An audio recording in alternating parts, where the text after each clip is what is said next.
Listening Library presents Ravenguard, a Ravenfall novel by Kalyn Josephson. Read for you by Michael Crouch and Keylor Leigh. To the Demon and the Dragon. Last time in Witchwood. With Anna's sisters Rose and Cara off to college, and Colin on a road trip with his brother Liam and Max the cat, things have been quiet around the magical Ravenfall Inn. That is, until Colin and Liam arrive asking for Anna's help to track a dangerous Kelpie in Washington. No sooner have they handled the Kelpie than Anna is nearly kidnapped by a glowing light creature. They seek shelter in the all-magical town of Witchwood, where Anna's Aunt Miriam and cousin Leah take them in. There they discover not only that is Anna a witch who can divine locations, but that witches have been vanishing in flashes of light, and it's all happened before. When Liam is called away on another hunt, Colin offers to help find the culprit as his first solo Raven mission. He sets out to gather clues as Anna practices her new witch magic with Leah, something that would go a whole lot better if Leah didn't resent her for taking to magic so quickly when she's only ever struggled. Colin soon realizes that the attacker is after the most powerful witches in town, and with Anna's psychometry, they discover that the last time this occurred, Anna's bubby stopped the culprit from obtaining what they were after at the cost of her own life. Their leads stop there, however, making Colin feel as though he's swiftly failing at his first solo mission. Together, Anna, Colin, Leah, and Aunt Miriam attend the witch market on high alert, knowing that whoever is kidnapping witches might strike in the tumult. But when the attack comes, it's only a distraction, and in the chaos, Aunt Miriam is taken. Hoping they can track her using Anna's divination, they team up with one of the most powerful groups of witches in town, the Star Coven, led by Istrid Matheson. But when Anna, Leah, and Colin arrive at the Coven's headquarters, only Anna is allowed in. There, she channels the strength of the Coven to find the missing witches, only to realize they're in the same room. The Star Coven is behind the kidnappings, and they channel Anna and the power of the kidnapped witches to open a portal to the celestial world. There, Istrid forces Anna to unlock a prison Bubby created, releasing Istrid's grandmother, Freya, a dark witch who wants to destroy the Ravenguard. Colin, Max, Anna, and Leah battle Freya until they're able to trap her back in the celestial world, but not before she reveals that Leah's father was not only her son, but was killed by a raven. She explains Leah's affinity for star magic, imploring Leah to let her go. But Leah sides with Anna and Colin and helps them seal Freya away. With the mission completed, Colin realizes he was never on his own, and Anna reconnects with the cousin she barely knew as they bond over their witch magic and Bubby's legacy. They agree to carry on her mission of helping others, and Colin looks forward to more Raven missions to come.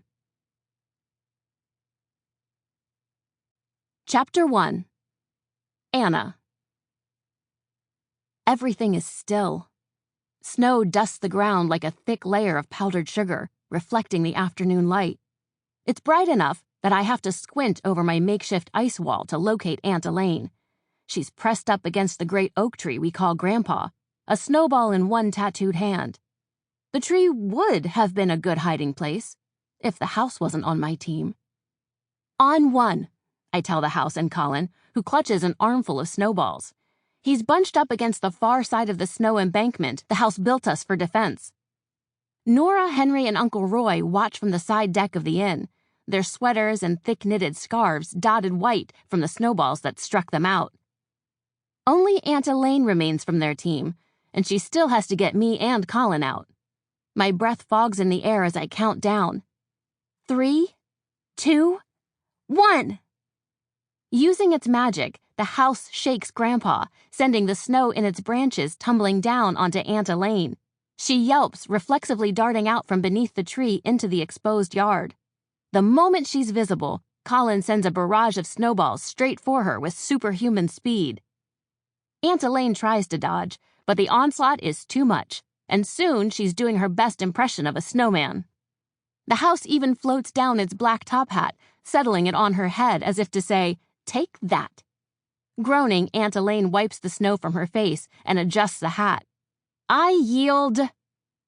Uncle Roy blasts a two-fingered whistle as Nora hides her laughter behind one mittened hand.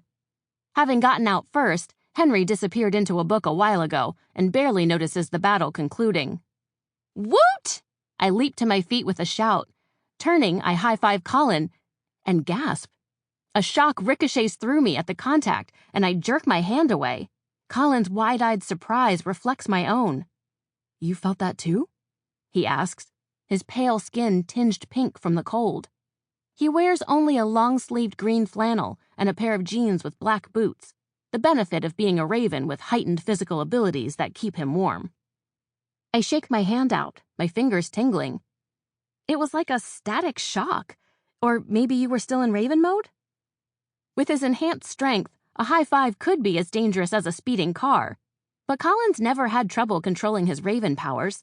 It's the abilities that he inherited from his ancestor, Finvara, aka the Irish King of the Dead, that still give him trouble. Something about how absorbing life magic makes him feel like he drank 1,000 cups of coffee and stuck a fork in a light socket. Colin shakes his head, but before he can respond, my sister Kara's voice rings out. Hot chocolate's ready! I press my fingers to my ears and mutter, she could literally start an avalanche. I can hear you, Kara calls even louder, which really means that she used her telepathy to read my mind. I stick my tongue out at her in return, then survey the frosty battlefield. Where's Max? He was supposed to be on our team, but he ditched us the moment his fur got wet. Colin points to the house's foremost chimney, where a small black shape carries a too-big snowball in its mouth. Taking advantage of the house's distraction, Max sets the snowball on the lip of the chimney and, with one tiny paw, bats it down the chute. Instantly, the entire house rumbles with violent complaint, and the cat scurries back down to ground level with a spark of mischief in his green eyes, taking cover behind Colin. Nora groans. Max! The guests are going to think it's another earthquake! Guest. I correct her as Colin and I climb the steps onto the deck behind a disgruntled Aunt Elaine. She's still picking flakes of ice out of her messy black bun, and Colin gives her a sheepish smile in apology. I checked the Garcias out this morning, only Mrs. Andrews is left. With Christmas and the start of Hanukkah only a few days away, things have grown quieter at the inn, as they always do in the winter, with the last of the guests who arrive for Samhain seeking warmer weather in places that aren't rumored to be haunted. Most people come for the autumn atmosphere and promise of psychic readings. But even they get tired of the house's groaning complaints of the cold and Max pouncing on them in the dark. But this year, things will be different. This year, we're hosting a Winter Solstice ball, and we're almost booked solid. Guests are set to start arriving this afternoon, and preparations are fast underway, the snowball fight our last reprieve. It's almost as exciting as our Samhain masquerade, though I give it minus points for lack of costumes, and the fact that Kara keeps telling me I need someone to go with. As if attending a ball alone in my own house is some kind of terrible fate. Uncle Roy chuckles wholeheartedly as the house settles. This old place gets grumpier every day. He pats the house fondly, and in response, it dumps a pile of snow on him from the roof. Unlike Nora, I make no attempt to hide my laughter. The house has never gotten along with Uncle Roy, whose pyrokinesis, endless collection of ancient weapons, and generally loud behavior offend it to no end. It much prefers my father, who might as well be a statue. Henry hasn't moved from his perch against the back railing or looked up from his book, which is the same one about Jewish witches the two of us were studying last night. Let's head inside before our drinks get cold, Nora suggests with the air of a deflated balloon. She's not the only one. I suddenly feel like I went 3 rounds with the gnomes in the rooftop garden who refuse to accept that they can't establish a gnomish kingdom in the rhododendrons. I'll have to relocate them before the ball, a task I'm not looking forward to. I point at Uncle Roy and say, lift. In response, the snow levitates off him, and I drop it over the side of the deck, grinning at his stunned look. I've had my witch powers for nearly 3 months now, but Uncle Roy just recently returned from Ireland, so he's only seen me use them a few times. We all file into the warm kitchen, where the scent of freshly baked gingerbread cookies fills the air. Fairy lights bedeck the crown molding along the ceiling and dangle over the menorah in the window. Sample complete. Ready to continue?